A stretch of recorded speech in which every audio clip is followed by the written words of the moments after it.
Saludos y bienvenidos un día más pues a este espacio en el que intentamos dar conocimientos sobre medicina bucal, y exactamente ya llevamos como 4 capítulos hablando de un mismo tema, porque hemos intentado hacerlo poquito a poco en esas fases para que la gente en casa lo podáis ir comprendiendo. Y exactamente nuestro tema son los alimentos, la boca y la salud, así es como se llaman, y hoy es más concretamente vamos a hablar de proteínas, y para ello pues tenemos con nosotros al profesor Bermejo. Muy buenas, profesor. Hola, Miriam, es un placer estar aquí. Vamos a hablar efectivamente de proteínas y yo creo que va a ser muy interesante.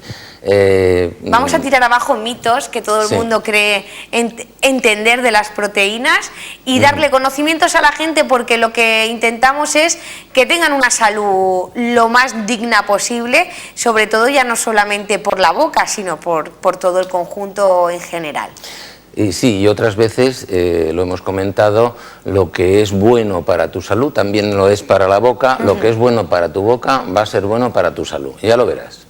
Pues nada, si quieres vamos a intentar pues darle el concepto a la gente de lo que es la proteína, que aunque nos parezca pues que todo el mundo lo sabemos, seguramente ahora cuando adentremos en el concepto se van a dar cuenta que no conocemos realmente para qué sirven las proteínas. Efectivamente, vamos a hablar, primero vamos a conceptuar qué es proteína. La palabra proteína procede del griego, significa prominente, importante, y realmente las proteínas pues son imprescindibles para la vida, como lo son las grasas y los hidratos de carbono. Las proteínas especialmente porque son un poco los ladrillos que van a construir nuestros tejidos, nuestro organismo. Las proteínas son moléculas, cadenas largas de aminoácidos. Mira, yo tengo aquí, por ejemplo, una cadena, estas piezas que me las han dado prestadas, son de un juego de niños, pero esto que tengo aquí es una cadena de aminoácidos. Eso podría ser el dibujito que nosotros conocemos como aminoácidos. Cada una de estas piezas es un aminoácido, pero las vamos a ingerir en forma de cadenas largas de aminoácidos que se llaman proteínas. Bueno, ¿y las proteínas para qué sirven? Pues decíamos que las grasas sirven como combustible de reserva, también sirven para construir la pared de la célula. La célula, Miriam, imagínatela como una casa, Entonces, allí pasa de todo, dentro de una célula pasa muchísimas cosas. Bueno, pues las paredes de la célula están formadas por grasas. Pero el resto, el interior, todos los tabiques, el cuarto de baño, la cocina, todo está construido por proteínas, por aminoácidos. Su importancia. Exacto, esta es la importancia trascendente que tienen las proteínas, que sirven como material de construcción, para todo, para los músculos, para la piel, para construir los distintos tejidos. Para todos los tejidos, digamos, duros, los que tienen que soportar. Todo tipo de tejido, allá tiene que estar el aminoácido, que es como el ladrillo para construir esto. Tenemos en realidad 20 tipos de ladrillos distintos, como hay en la construcción también tienes ladrillos distintos, pues agujereados, no agujereados, pues tenemos 20, que son los aminoácidos, 20 aminoácidos básicos, que algunos pues los podemos sintetizar, pero otros no, tenemos que ingerirlos. La fuente principal de proteínas, ¿cuál es? Pues todo el mundo entiende que la fuente principal de proteínas es la carne, y es verdad, es la carne. Ahora hablaremos más concretamente de las características de la carne. Pero no solamente la carne, es los pescados. El pescado también están construidos fundamentalmente por proteínas, y ahora veremos las características especiales. Pero no solamente las proteínas están en la carne y en el pescado, también las tenemos, ¿dónde, Miriam? Pues en los vegetales debe haber proteína. Efectivamente, sí. Los vamos a dejar para el final, porque vegetales y fruta es lo que menos proteínas tiene. Pero en cambio, los lácteos. Los lácteos tienen mucha proteína también. Mucha proteína. ¿Qué más tiene proteínas?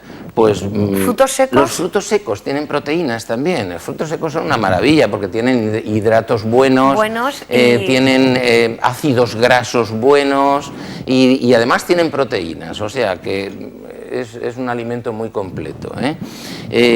¿Dónde más podemos tener proteínas? Pues las frutas también. En las frutas también tenemos proteínas. Pero en menor cantidad, imagino. En menor cantidad, efectivamente. Porque tienen mucha agua. Bueno, luego vamos a ver los distintos elementos que tienen proteínas. Lo que sí, las necesidades diarias de proteínas, pues se ha calculado que el hombre necesita aproximadamente 1 gramo de proteínas por kilo de peso y día. Por ejemplo, si tú pesas 60 kilos, pues tú necesitas 60 gramos de proteínas por día, teniendo en cuenta que en 4 gramos de carne hay 1 de proteínas, porque la carne tiene fundamentalmente pues agua y otros elementos. Por lo tanto, tendríamos que multiplicar esa carne por 4. Exacto. 100 gramos. Lo que tú pesas exactamente son los gramos de proteína. Si lo multiplicas por 4 será exactamente lo que tú tengas que tomar diariamente de proteínas en forma de lo que quieras. Los huevos, por ejemplo, son magníficos, son una fuente de proteínas magnífica. Sin abusar de las yemas. ¿Cuántas yemas son necesarias a la semana? Porque dos huevos diarios son magníficos. Hubo una época en que estaban proscritos, pues no, se pueden tomar 2 perfectamente, que no pasa nada, y llevan proteínas, ácidos grasos, pero son buenos, generalmente para todo el mundo son buenos, excepto si una persona está enferma y necesita, pues tiene una hepatitis, tiene una insuficiencia hepática, pues ya tiene que retirar las yemas y hacer batidos con las claras. Ahora, al nombrar la insuficiencia hepática o las enfermedades hepáticas, quiere decir que las proteínas están reguladas por el hígado. Exacto. Primero las vamos a absorber, se van a ingerir. Vamos a ver esta maqueta que yo tengo aquí delante, siempre es lo mismo. Aquí tenemos el tubo digestivo en verde, los alimentos se absorberán en el tubo digestivo y pasarán a la sangre, esto es muy importante, y de la sangre se distribuirán ya a los distintos elementos. En concreto, imagínate que comemos un pez. Bien, pues empieza los aminoácidos, o sea, las proteínas a descomponerse, primero en la boca, luego concretaremos en la boca con la trituración del alimento, que es muy importante, luego vamos a insistir en ello. Pero es que además la saliva, Miriam, tiene peptidasas, es decir, que escinden estas cadenas, ya van rompiendo entre la masticación y la trituración, por eso esa masticación tiene que ser lenta, tiene que ser cuidadosa, tiene que ser saboreando el alimento, pero ya se fragmentan estas cadenas largas de aminoácidos. Cuando pasan al interior del estómago, allí por el ácido clorhídrico y la tripsina, siguen dividiéndose, se dividen, y entonces finalmente en forma de aminoácidos o de pequeñas cadenas de aminoácidos se absorben a la sangre y de la sangre van al hígado y en el hígado ya distribuye los distintos ladrillos a los diferentes tejidos donde se necesiten. Así funciona. El destino final de una proteína que yo ingiero es la célula, para construir sus distintos elementos. Y el hígado es el gran distribuidor. Es el que los distribuye. Sí, por eso Por eso un exceso de proteína a quien le afecta realmente es al hígado. Puede afectarle al hígado de forma importante, pero la tendencia actual es a tomar un poquito más de proteínas que se tomaban. Se recomendaba un 10% de proteínas en la dieta, un 10% del total de la alimentación. Pero últimamente sabemos que si incrementamos un poquito ese porcentaje es mejor. Pasó al 20%, estamos ya en el 30%, O sea, son dietas ya que están por encima de lo que se recomendaba hace unos cuantos años, porque se ha demostrado, es un trabajo muy reciente en ratas, que al aumentar el porcentaje de proteínas en la dieta mejora la constitución ósea, es decir, la osificación mejora mucho, y sobre todo en mujeres nos mandan más ladrillos a los huesos. Exacto, exacto, para construir esos huesos y que estén más fuertes. Un poquito más de proteínas es bueno, y debemos tomarlas en el desayuno, en la comida y en la cena. Una propuesta: huevos en el desayuno, carne al mediodía y un poco de pescado por la noche, por ejemplo. Dieta ideal. Y siempre con ensaladas. Y otra recomendación interesante: a la ensalada ponerle proteínas, es decir, el pollo que sobró ayer, pues lo desmenuzas y se lo echas a la ensalada. Se lo podemos poner a la ensalada, incluso unos poquitos de frutos secos, también, unas nueces. Perfecto, unas nueces desmenuzadas, o qué sé yo, por ejemplo, unos trocitos de jamón o de salmón. Es decir, que las ensaladas que deben acompañar a toda comida y a toda cena lleven proteínas. Esto es interesante, y así cumpliremos con el objetivo de estar cerca del 30% de la ingesta en proteínas. Y luego, pues, hombre, las carnes, ¿cuáles son las mejores? Pues las carnes blancas, por supuesto. ¿Qué son las carnes blancas? Pues pollo, pavo, animales. Cualquier ave. Cualquier ave. Y también, fíjate, hay un mamífero que es el conejo, que también tiene carne blanca. Se considera carne blanca al conejo. Sí, y además parece que últimamente nos estamos preocupando en dar a conocer la carne de conejo cada vez más para que se consuma, porque tiene muy buenos beneficios. Exactamente. Y una recomendación: si tomas pollo, pues es mejor tomarlo sin piel, porque debajo de la piel es donde se acumulan las grasas saturadas de la carne. Bueno, el pollo también tiene grasa, la pechuga de pollo tiene grasa, pero es en menores cantidades. Quítale la piel al pollo, es mejor. Si te tomas un bistec, que lo puedes hacer, pues bien, perfectamente, ¿por qué no? Pero quítale la grasa. Una chuleta, pues no te comas la grasa. Es carne magra lo que tienes que tomar, proteínas en forma de carne magra, y sobre todo pescado. ¿Y qué tipo de pescado? Pues el ideal, ya lo hemos dicho otras veces, Miriam, es el pescado azul, y el pescado pequeñito azul, porque además de proteínas estás ingiriendo ácidos grasos buenos. Sí, porque la gente no distinguimos entre el pescado azul y el pescado blanco. Nos cuesta saber cuál es uno y cuál es otro, la diferencia entre ellos. Sí. Y ahora lo vamos a decir. En proteínas, la calidad de las proteínas son todas buenas, es decir, da igual incluso que sea carne congelada, pescado congelado, porque los congelados van a ser siempre la mitad de baratos, con lo cual tú puedes comer proteínas procedente de pescado congelado y es tan válido sin ningún problema. Lo que tienes que hacer es descongelarlo lentamente, saber descongelarlo. Pero el valor nutricional de un pescado congelado y uno fresco, pues es el mismo, es exactamente el mismo.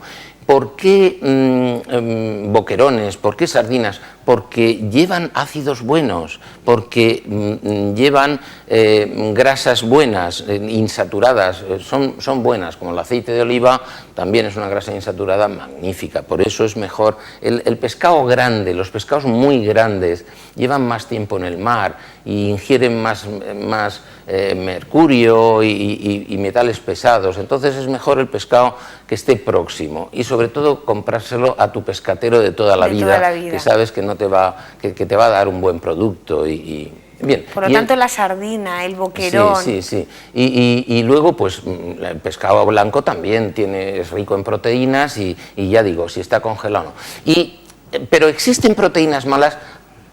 Acuérdate, Miriam, que decíamos que habían unos hidratos buenos y unos hidratos malos. Eran malos los refinados, el azúcar blanco, el pan blanco, los bollitos estos que están tan sabrositos, y que habían también unas grasas buenas y unas grasas malas. Lo ideal, pues los aceites, que son grasas insaturadas, el aceite de oliva es magnífico, pero habían unas grasas malas que eran los ácidos grasos trans, que eran aceites que la industria les inyecta hidrógeno para hacerlos más sólidos y envolver determinados alimentos para hacerlos más duraderos y más sabrosos. Pues igualmente también hay unas grasas malas, ojo.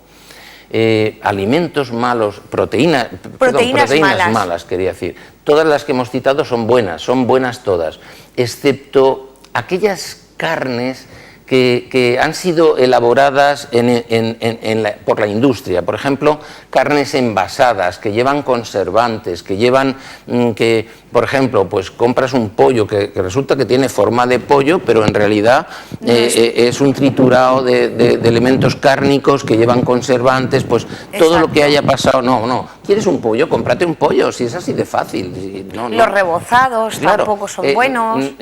Son proteínas que además no son caras. Los huevos son baratos, la carne de pollo es barata, la sardina es barata. Es decir, que desde luego, si tienes que elegir entre un alimento fresco y uno congelado, pues, y puedes permitirte el lujo, pues compras el fresco, eso evidentemente. Y luego, pues la precaución de que un alimento congelado no lo puedes tener eternamente congelado, es decir, un marisco no lo puedes tener más de 3 meses congelado, una carne de pollo, pues no puedes tenerla más de 6 meses. La ternera sí podrías tenerla congelada más tiempo. Y con esas precauciones pues te vas defendiendo. Bueno, hemos nombrado el marisco y creo que en otros capítulos, profesor, no hemos hablado ni de los mejillones ni moluscos. Pues son fuente de proteínas magnífica. El marisco, los mejillones no son caros y son una fuente de proteínas excelente. ¿Y es cierto que tienen tanto hierro? Sí, claro, porque todos estos alimentos que hemos citado tienen también vitaminas, tienen también minerales, son magníficos. Y hemos hablado de varias razones por las cuales las proteínas son esenciales, porque son los ladrillos que construyen nuestros distintos órganos. Pero es que además, Miriam, las hormonas son proteínas. Los anticuerpos que nos defienden de las infecciones son proteínas, es decir, las proteínas son imprescindibles en la vida.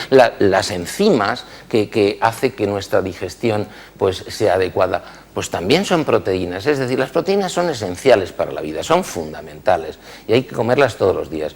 Ya en un próximo programa hablaremos de las dietas, que si dices, bueno, ¿y los vegetarianos qué? Pues los vegetarianos pues también comen proteínas porque toman frutos secos. La almendra es una fuente de proteínas magnífica, Tienen que tomar complementos, que ya comentaremos este tema. ¿Qué complementos son? ¿Qué complementos son? Pero si me apuras, de todas las dietas que hay, la más sana, la mejor, es la vegetariana, sin duda de ningún género. Porque siempre la proteína la puedes adquirir de otros... Y si tienes que elegir, que no debes elegir, que debes tomar las dos, entre vegetales y frutas, elige vegetales, que es mejor. Bien. ¿Qué pasa con la boca? Pues es fundamental masticar adecuadamente, masticar bilateralmente. La buena alimentación comienza por la boca. Por la boca, claro. Entonces, el último día yo decía que la trituración tenía que ser, dices, bueno, pues está escrito que tienes que masticar entre 30 y 50 veces cada bocado, pero esto no hay, yo no conozco a nadie que cuente las masticaciones. Mira, esto es absurdo, momento no, profesor, no. Tú lo que tienes que hacer es masticar hasta que llegues a saborear algo, lo que estás masticando, no engullir deprisa y corriendo, porque entonces te vas a perder algo bonito, te vas a perder, por ejemplo, el sabor del alimento, En el momento en que tú llevas masticando un ratito y extraes el sabor al alimento, es que estás exprimiendo, el bolo alimenticio se ha hecho compacto, lo estás exprimiendo entre la lengua y el paladar y estás impresionando las papilas gustativas, que son las que te van a recrear esos sabores, y olores también, porque el sentido del olfato también influye y también interviene junto con el sentido del gusto. Bien. Cuando tú le consigues sacar ese sabor al bocado que estás triturando, estupendo, porque ese es el momento de ingerir. Entonces sí, y ya está, esa es la idea, disfrutar de lo que estás comiendo. Pero tú me dices, bueno, ¿y me podrías preguntar, ¿y las proteínas son malas para los dientes? ¿Carean Exacto. los dientes? ¿Hacen caries las proteínas? Exactamente. Mira, Miriam, las proteínas no fermentan, y igual que cuando se absorben en el estómago, no suben los índices glucémicos mucho y por lo tanto no obligan al páncreas a secretar insulina rápidamente. Como en el caso de los carbohidratos. No, también se secreta insulina, pero mucho menos, mucho más calmada. Pues en la boca no son productores de caries. Lo que pasa es que muchas veces a ti las fibras de carne se te impactan entre muela y muela. El interdental tan importante, claro, para liberarnos interdental, sí, pero llega un momento en que tú no solamente tomas proteínas, con el filete pues estás comiendo un trocito de pan integral, ¿no? Bien, pero ese pan integral, aunque fermenta entre las muelas mucho más lentamente y produce menos ácidos que el pan blanco, el hidrato refinado, también va a fermentar entre las muelas, y aunque la proteína que se te queda entre las muelas no sea capaz de producir ácidos en gran cantidad, pero el hidrato de carbono que va entre la proteína sí. Es decir, doctor, a mí se me impacta comida entre los dientes y siempre tengo que andar con el palillo y tal. ¿Por qué se te puede quedar comida entre los dientes? Bueno, por supuesto hemos dicho que si falta una muela hay que reponerla, porque si no, tu masticación no va a ser simétrica y no va a ser correcta y no vas a poder saborear ni digerir bien.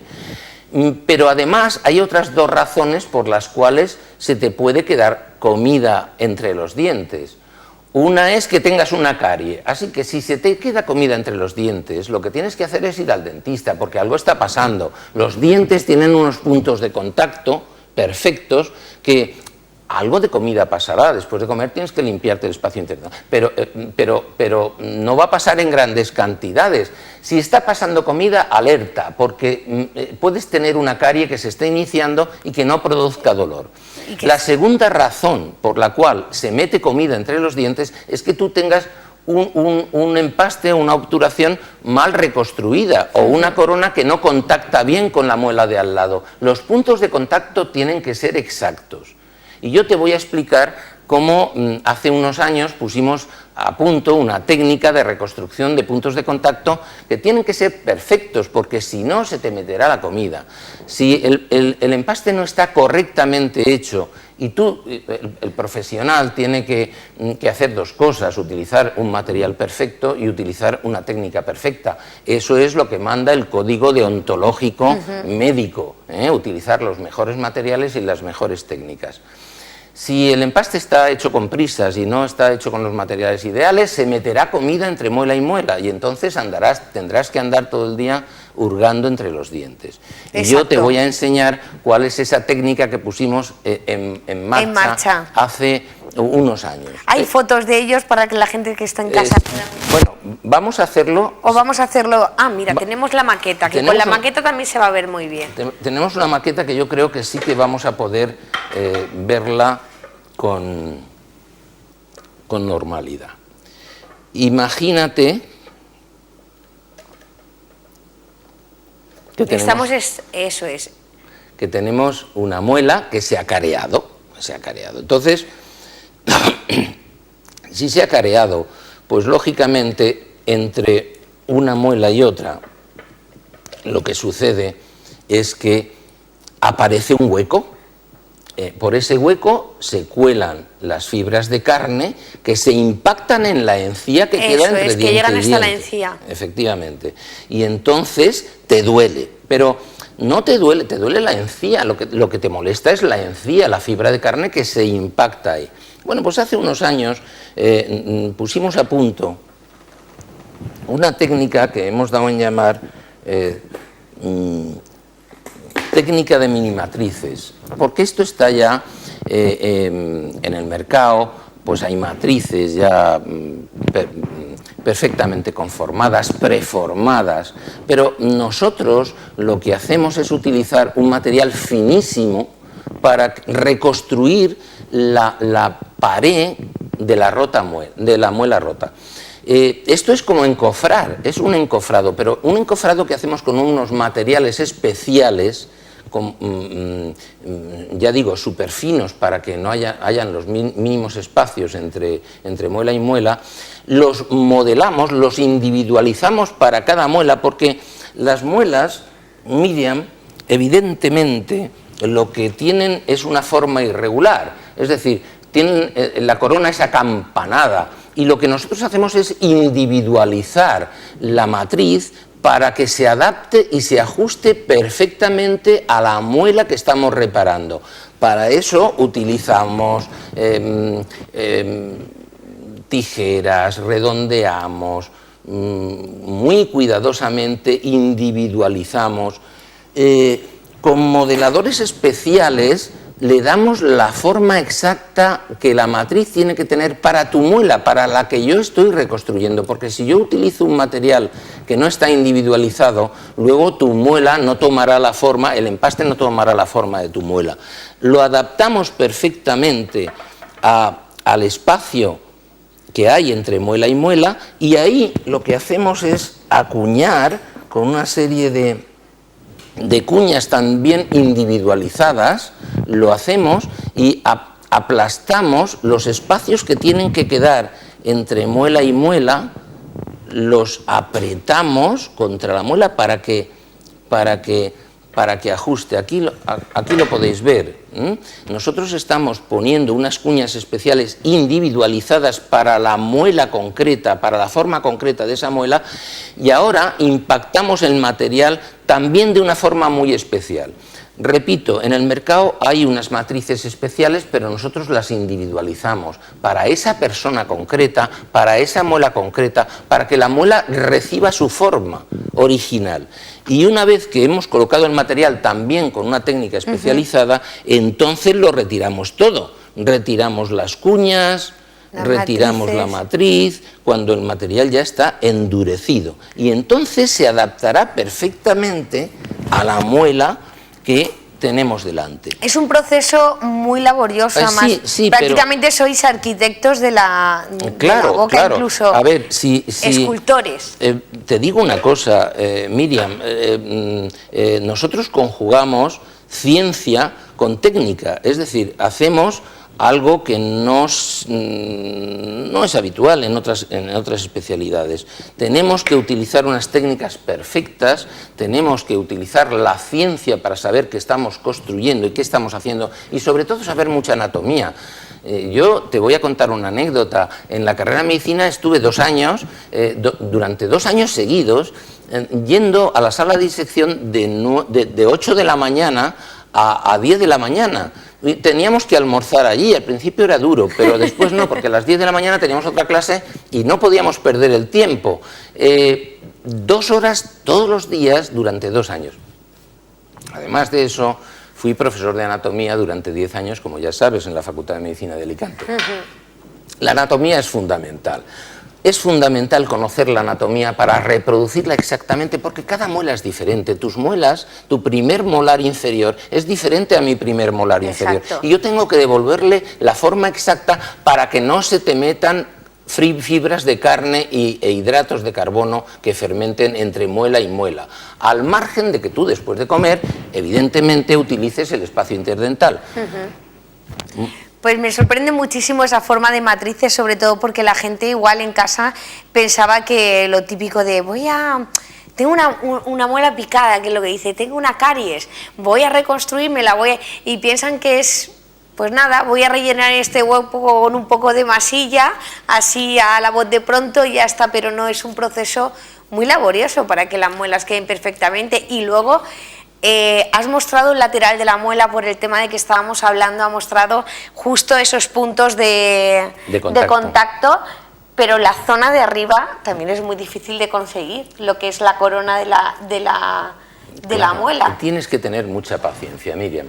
Lo que no se puede hacer es un empaste de todo a 100 y 10 minutos. No. A la larga es caro. Hay que dedicarle el tiempo, porque al final es perder la muela. Es decir, tiene que hacerlo un científico y un artista. Dicen que en esta profesión se une la ciencia y el arte. Y el es arte, verdad. cierto. Y sobre todo hay una cosa más, la paciencia. Tienes que tener paciencia con el paciente. El paciente también, porque tiene que tener la boca abierta. A lo mejor 1 hora para hacer un empaste bien hecho. Sobre todo un empaste que sea complejo, que tenga 2 caras, que necesite una matriz para reconstruir esa muela. Es como un encofrado, es exactamente un encofrado. Y luego tratarla con mucho cariño para no perder esa muela. El fondo de esa carie tiene que estar perfectamente limpio para que no se reproduzca la caries. Tienes que hacerlo muy bien, con mucha delicadeza y tomándote todo el tiempo del mundo. Y si el paciente siguiente tiene que esperar 15 minutos porque esto se ha hecho más complejo, pues que espere 15 minutos. Le pides perdón luego, pero esa muela tiene que tener un terminado perfecto, Miriam, tiene que ser perfecta. Y el código deontológico te dice, por favor, utiliza los mejores materiales, Exacto. Utiliza las mejores técnicas. Eso es lo que dice el juramento hipocrático. Y yo fundamentalmente soy médico, por eso quiero que la gente comprenda lo importante que es. Y que cuando se mete comida entre diente y diente, algo está pasando, algo va mal. Hay que ir al dentista. O tienes una carie, o el punto de contacto está mal reconstruido, o la corona que te han hecho no tiene punto de contacto y se cuela la comida. Pero atención, hay que verlo ya, ¿vale? Exacto, pues siempre intentando, me voy a quedar con una frase, siempre hay que intentar aguantar tus propios dientes o tus propios molares, claro. Por mucho que cueste, lo último es extraer. Claro, por supuesto. Y desde luego, si te puedes hacer una buena reconstrucción de la forma en que yo te he dicho, pues mejor, porque te ahorrarás dinero. No tendrás que poner una corona, una funda de porcelana encima. Cuando ya la muela está muy destruida, muy mal, pues hay que recurrir a la corona de porcelana. Otro día hablaremos de las coronas de porcelana. Bueno, podemos hablar conmigo de muchas cosas porque yo llevo de todo en la boca, incluso un alargamiento coronario, creo que se llama. Si podemos ver unas imágenes, Miriam. No sé si nos da tiempo. Sí, nos da tiempo a ver las imágenes. Fíjate, esta persona masticaba por un lado, que es por donde tiene, pero cuando te faltan muelas, las otras se inclinan, las ves inclinadas y ahí hay importante reponerlas. Además, masticaba solo por su lado derecho y eso hacía que tuviera una hipertrofia del músculo masetero derecho, había una asimetría facial. Y la comida se cuela. Vamos a ver la siguiente imagen. Fíjate. Aquí se cuela la comida de manera que en un lado estás viendo que se mete comida entre muela y muela porque hay una carie. Verás que en la zona, hay una zona más oscurita en un molar inferior, en su molar inferior derecho, ahí tiene un agujerito por la comida que se ha metido, por las fibras de carne con los hidratos de carbono que se han depositado ahí todas las noches. Falta una muela, pues la otra se inclina. En un lado está completamente inclinada, habrá que quitarla para ponerle un implante si se quiere reponer eso de forma adecuada y el paciente no puede masticar de forma correcta. Mira aquí el agujero que hay. En el centro ves 2 empastes en 2 incisivos con el punto de contacto perfecto, pero en el otro lado hay una enorme carie porque se metía comida. Tienes que reconstruirla, pasa. Y la verás, ya está reconstruida y tiene que ser exacto y tiene que estar ajustadísima. Pasa a la siguiente. Por ejemplo, aquí, fíjate, el agujero ese rojo que se ve, hay una muela con 2 raíces, pero ves un agujero grande, como si le hubieran dado un mordisco a la muela, porque debajo de la corona se metía comida, entre muela y muela se metía comida que ha ido destruyendo la muela. Esa muela se tuvo que extraer. Pasa a la siguiente. Mira, esta es una corona perfectamente hecha. Esa corona la hicimos hace 32 años. Está tan ajustada que no ha perdido ajuste en 32 años. Es perfecto el ajuste y el punto de contacto es perfecto. Así se tiene que trabajar. De esta forma no se meterán fibras de carne ni hidratos ni se estropeará la muela como en el caso anterior. Por lo tanto, evitaremos caries. Exacto. Bueno, pues estos 4 capítulos con los 3 anteriores y junto con nos han ayudado a tener unos mejores conocimientos sobre los alimentos, la boca y la salud en general. Ya sabemos lo que debemos comer, lo que son los carbohidratos, las grasas, las proteínas y ahora ¿podríamos avanzar en el siguiente las dietas? Exacto, vamos a hablar de las dietas, de los alimentos que tiñen los dientes, que los manchan, cómo esos dientes se pueden afectar pues si tienes una regurgitaciones desde el estómago, si el ácido clorhídrico es capaz de revertir en el esófago, ¿cómo afecta a la boca? Todo eso lo vamos a ver y vamos a dar soluciones también. Que a la gente le gusta muchísimo las soluciones, pues profesor, muchísimas gracias por venir, por acompañarnos y por mostrarle a la gente todos estos conocimientos que nos ayudan a tener una mejor alimentación y en definitiva una mejor salud y por supuesto una mejor sonrisa. Efectivamente, y ya sabes, Miriam, si tu boca está limpia, pues tus besos van a ser más dulces. Pues con esta frase y esta dulzura en nuestra boca nosotros nos despedimos, pero les vemos aquí en próximos episodios con el doctor y profesor Ambrosio Bermejo Fenoy. Muchas gracias. Gracias a ti, Miriam, un placer. Hasta luego.